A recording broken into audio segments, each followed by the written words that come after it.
Khordha Jatni block रो विभिन्न उन्नयनमूलक कार्य घोटाला सह पीसी कारबार होता अभियोग एभली अभियोग करिसेंती खोद जटणी ब्लॉक उपाध्यक्ष ज्योत्स्ना राणी दास। ब्लॉक स्तर में विभिन्न पंचायत उन्नतिमूलक कार्य पीसी कारबार सह घोटाला होता अभियोग करिसेंती जटणी ब्लॉक उपाध्यक्षा ज्योत्स्ना राणी दास। गत वर्ष बीजेडी सरकार तरफ विभिन्न ग्राम पंचायत रे बुलिथिबा अर्पण रथ हेउ अबा पिठा योजना सबुतिरे पीसी पाई ब्लॉक पक्षरु पंचायत को तागिद करा जायथिबा नै से अभियोग करिसेंती।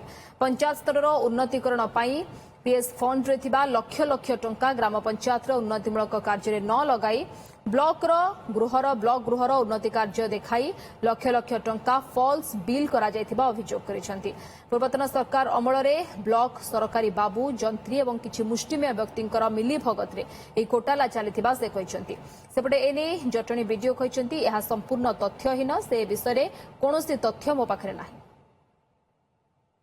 मोर 2022 रे नर्बन निर्वाचित होई मोर जटणी ब्लॉक रो उपाध्यक्ष भाव में आसीथिली। से 2022 रे गोटे मीटिंग हेतिला हमर सेथिरे बंद करा जायतिला कि मु बंद करथिली पीसी बंद करा जाय मोर अभियोग थिला।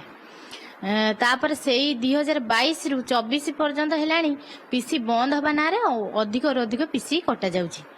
तेणु 20 रु 30% पीसी कटा जाउची। आउ जो उन्नतीकरण कार्य आम ब्लॉक पाई जो 30 लाख टंका आमर रखा जाइतिला काम करा जाइछि से कामर कौनसी मते ठीक ठाक लागुनी नहीं जे 30 लाख टंका रे किछि काम हेछि। मु भाबुछि अभियोगटा संपूर्ण तथ्यहीन एवं बेसलेस जोटा मु कहिबे एवं मिथ्या सेमती किछि मो नजर को किछि आसिनी सेमते तांग भाई कोन थिबो मु कहि परिबिनी जो सेमती अछि से तो कंप्लेंट दबा कथा तार फोरम होछि ते कंप्लेंट दबा कथा से बरे कोनोसी कंप्लेंट आसिनी तो से विषय में किसी कहना चाहूँगी कारण से भाया कौन तथ्य मो पाखे ना।